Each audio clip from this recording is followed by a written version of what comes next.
Welcome to the Law, Your Money, and You. I'm Roberta Sapphire, an attorney in Massachusetts. And I'm Camille Barron, a financial organizer, also in Massachusetts.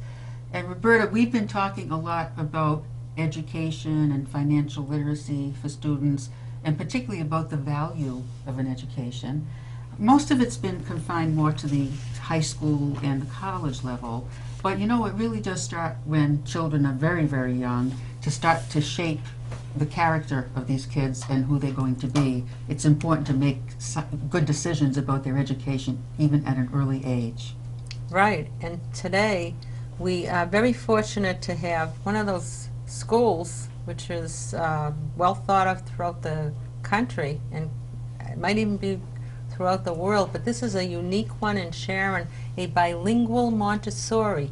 And we welcome our director, headmaster, and assistant headmaster, right? So we'll start with Richard Woolley, the headmaster, right? Yes. Welcome. Thank you. Thank you I'm for very being glad here. to be here. Tell us a little bit about yourself, and then we'll talk to Erica. Well, Tell us a little bit I about came from yourself. France 5 months ago. I was appointed as the head of school.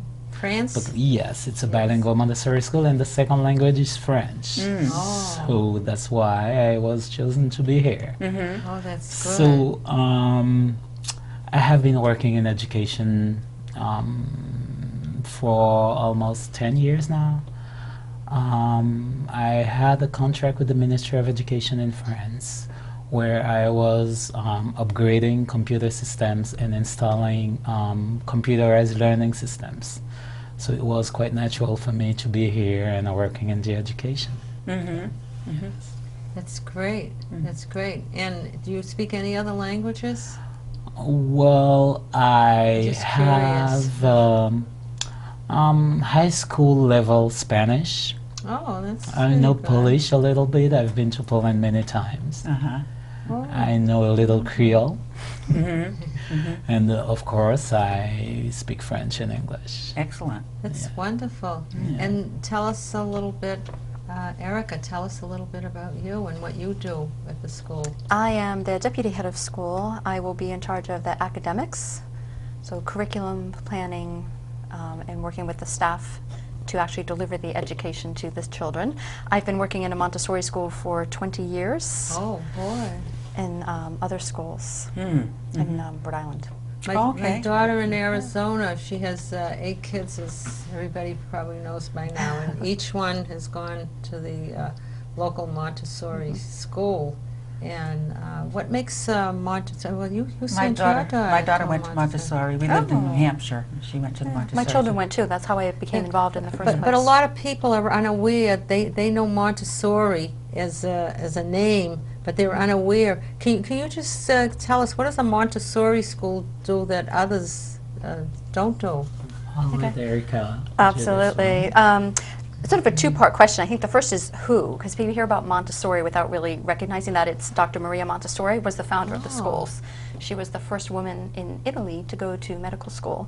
Now, Montessori's all over the world? They're all over the world. Oh, see, They are I all didn't over the realize world. that. Yes. That's fascinating. Yeah. So Yeah. she was a physician, she was an educator, humanitarian, and she, through her observations of children and her research, came up with this, what we now know as the Montessori method of education and philosophy. It's there's some basic tenets to her philosophy. There's respect for the child and recognizing the child is a person that he or she will become, and respecting that what they do is important and work for them. So we talk about mom and dad going off to work. Their work is to come to school and learn through their work in the classroom.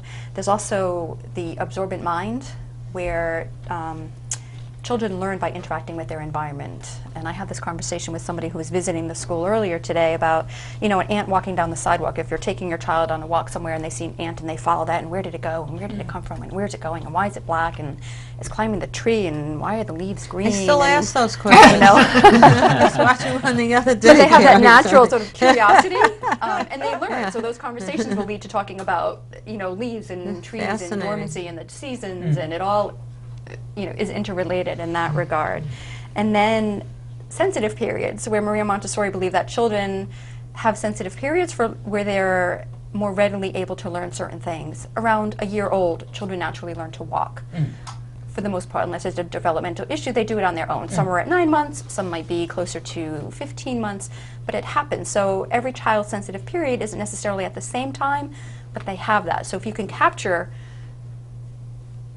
that sensitive period for the child, you can introduce them to reading and writing. So the teacher's job is to sort of notice when those are happening. In more than one language, too. And more than one language. So the sensitive Yeah. period for language is birth to age 6. So if you speak boy. to children in several different languages, and we all know there's parents who speak English and French and German and Russian, if you speak all those languages to the child, it trains their ear and they will be able to communicate in those. Whereas if you've tried to learn a language as an adult, it's a lot more difficult. We've Sure. missed that sensitive period. Yeah. They're at the For stage that. that Dr. Maria Montessori used to call it the absorbent mind. Uh-huh. It means that the earlier the child is exposed to language, the faster and the easier it will be for him to speak other languages Okay. as an adult.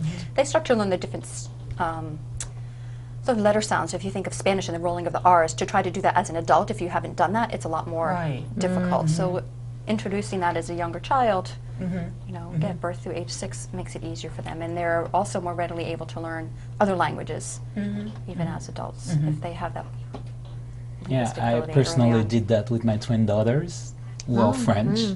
They were born in Paris, but I have been speaking English to them since they were born. And now at 11-year-old, they are fully bilingual, Yeah, okay. living in Paris. Interesting. Oh, Okay. it is. So how does it differ from a public school education? There's, I would say it's a more holistic approach where you're really looking at the whole child. So it's not just about academics, it's about teaching the child to love learning, sort of following the child and knowing when they're ready to learn something. So, even in teaching reading, that there's some children who have a natural aptitude for reading. In a Montessori classroom, if that child, even as a 3-year-old, knows their letter sounds, we just keep them progressing. I think in a more traditional environment, it's often, we're covering this week. If you have the concept in 2 days, you might be bored for 3 days. If it takes you a little bit longer, if I move on to the next chapter next week, you might be a little fuzzy and a little behind on that it really does follow the child. And that holistic, it's not just about the academics, but also about becoming part of a community, being respectful, becoming independent. So there's this focus on really rearing the whole child and not just focusing on the academic part of it. It's sort of a non-competitive environment. We teach children to love for the sake of learning, not necessarily because you're getting 100 or a gold star, that it's really intrinsic. You did a great job. You should be really proud of yourself for that. Not I'm proud of you, but you should be proud of yourself for that work. So it's a little different twist on the education. Another thing that is very noticeable in a Montessori classroom, there is not a teacher's desk as opposed to the public school. The teacher is an assistant. The child. We follow the child. So Yeah. we prepare, and that's another part of the philosophy, is the prepared environment, where really the child is the teacher. Yeah. The teacher's a guide. We set the materials out. We may give a lesson, but the child explores them and learns through doing. It's very hands-on. Introducing math is all very hands-on, manipulative, where there's an example is we call the bank game. It introduces a decimal system. So there's a unit bead, which is a little tiny unit bead. There's a 10 bar. And if you string, place 10 unit beads together, they look like a 10 bar, 100 squared, 1,000 cubes. So if you're holding a unit bead and 1,000 cube, you can really feel, wow, 1,000 is a lot bigger number, and you can feel. So it's that very concrete materials, and then moving more towards the abstract. Do they have the concepts. internet? The kids, I don't even know that. Do kids learn the internet in school, or that's at home? Not at the level that we're doing right now. So Right in now. toddlers and preschool, I mean, the Preschool. American Academy of Pediatrics recommends no screen time for children under the age of Really? 2, including I have